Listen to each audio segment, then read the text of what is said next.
আসসালামু আলাইকুম। ডক্টর মোহাম্মদ ইউনূস পদত্যাগ করবেন বলে সিদ্ধান্ত নিয়েছিলেন গতকালকে। এমনকি তড়িঘড়ি করে একটা ভাষণের খসড়াও তৈরি করেছিলেন তিনি। কি ছিল সেই খসড়ায়? এই নিয়ে কৌতূহল শুরু হয়েছে। কি বলতেন তিনি? এই ব্যাপারে এখনও পরিষ্কার কিছু চিত্র পাওয়া না গেলেও বেশ কিছু বিষয় তিনি উল্লেখ করেছেন যেটা তার ভাষণের খসড়ায় থাকার কথা ছিল। দর্শক, তা নিয়ে বাংলাদেশের গণমাধ্যম তো বটেই, এমনকি ভারতীয় গণমাধ্যমেও এ নিয়ে রিপোর্ট হয়েছে। যেমন আনন্দবাজার পত্রিকা রিপোর্ট করেছে, তার শিরোনাম হচ্ছে তাকে বাদ দিয়ে নতুন করে গড়া হোক অন্তর্বর্তী সরকার। অর্থাৎ ভাষণে তিনি বলতেন যে তিনি থাকছেন না, তিনি পদত্যাগ করছেন, তাকে বাদ দিয়ে নতুন করে যাতে অন্তর্বর্তী সরকার গঠন করা হয়। এবং তার মধ্যে কেন তিনি পারছেন না, তিনি মনে করছেন যে এখন যে রাজনৈতিক পরিস্থিতি তাতে সুষ্ঠু নিরপেক্ষ নির্বাচন সম্ভব না। সেই কারণে তিনি ওই নির্বাচনের দায়িত্ব নেবেন না। তিনি মনে করছেন বাংলাদেশের এখন যে পুলিশ প্রশাসন সব মিলে তারা একটা সুষ্ঠু নির্বাচন করার মতন উপযোগী অবস্থায় নেই। সেই কারণে তিনি নির্বাচনের ঝুঁকি নিচ্ছেন না। সেই কারণেই সম্ভবত ডিসেম্বর থেকে জুন বলছেন, একটা সময়সীমা দিচ্ছেন। তিনি মনে করছেন হয়তো এর মধ্যে পরিস্থিতির পরিবর্তন হবে, কিন্তু এখন পর্যন্ত তিনি কনফিডেন্ট না। এই কথাগুলি তিনি তার ভাষণের যে খসড়া সেই খসড়ায় অন্তর্ভুক্ত করতে চেয়েছিলেন। যাই হোক, নাহিদ ইসলাম পরিষ্কারভাবে বলেছেন যে গতরাতে সেই বৈঠকের পর বিবিসি সহ বিভিন্ন গণমাধ্যমকে বলেছেন যে ডক্টর মোহাম্মদ ইউনূস পদত্যাগের কথা ভাবছেন এবং তিনি বলছেন যে ওই উপদেষ্টা পরিষদের যে নিয়মিত যে বৈঠক, সেই বৈঠকের পর 4 ঘন্টা অনির্ধারিত বৈঠক হয়। সেখানে তিনি জানিয়ে দেন যে তিনি আর থাকতে চান না। এমনকি বাংলাদেশে অন্তর্বর্তী সরকার পরিচালনা করতে কোথায় কী সমস্যা হচ্ছে জাতির উদ্দেশ্যে ভাষণ দিয়ে তা জানাতে চেয়েছিলেন ইউনূস। আপাতত সেই সিদ্ধান্ত স্থগিত আছে, কিন্তু অনেকেই বলছেন যে তিনি যে কোনো মুহূর্তে এই সিদ্ধান্তটা কার্যকর করবেন এবং সম্ভাব্য একটি ডেডলাইন আছে শনিবার।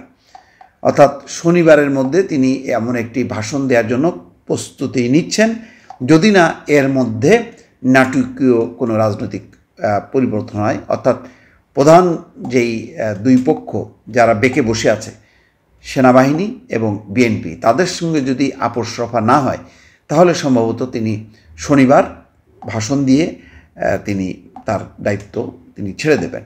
বৃহস্পতিবার দুপুরে ঢাকায় অন্তর্বর্তী সরকারের উপদেষ্টা পরিষদের নিয়মিত বৈঠক ছিল। সেই বৈঠক শেষ হওয়ার পরেও ইউনূস তার উপদেষ্টা পরিষদের সঙ্গে দীর্ঘক্ষণ আলোচনা করেন। সূত্রের খবর, সেখানেই পদত্যাগের ইচ্ছা প্রকাশ করেন। প্রধান উপদেষ্টা জানান, বাংলাদেশে প্রতিদিনের আন্দোলন, রাস্তা আটকে রেখে দেশের নানা প্রান্তে বিক্ষোভ নিয়ে তিনি সার্বিকভাবে হতাশ।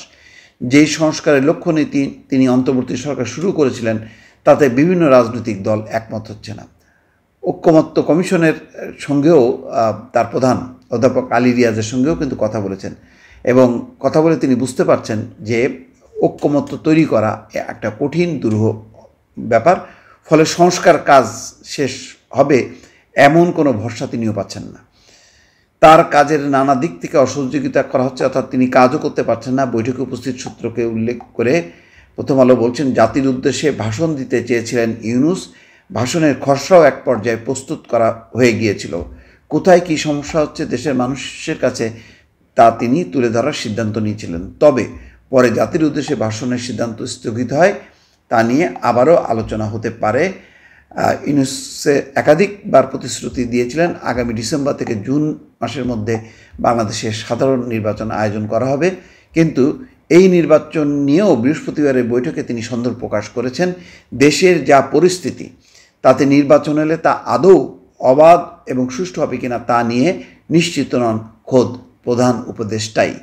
সূত্রের খবর, ভোটে ব্যালট ছিনতাই আটকানো যাবে কিনা, পুলিশ আদৌ ব্যালট ছিনতাই আটকাতে পারবে কিনা, ইউনূস নিজেই তা নিয়ে সন্দিগ্ধ। অর্থাৎ তার সন্দেহ আছে যে পুলিশের সেই সক্ষমতা নেই।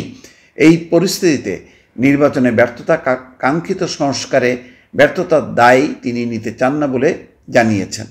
দর্শক, বুঝতেই পারছেন যে তার মানে সব কিছু মিলায় সংস্কার কাজ হচ্ছে না, নিরপেক্ষ নির্বাচন করার মতন উপযোগী অবস্থা এখন তৈরি হয়নি।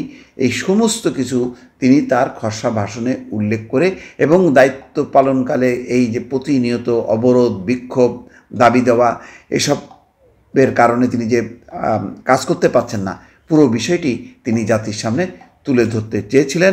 যদিও তা স্থগিত আছে, কিন্তু যে কোনো মুহূর্তে তিনি এই বিষয়গুলো সন্নিবেশিত করে জাতির উদ্দেশ্যে ভাষণ দিতে পারেন, এমনটাই বলছেন বিভিন্ন সূত্র। দর্শক ভালো থাকবেন, আল্লাহ হাফেজ।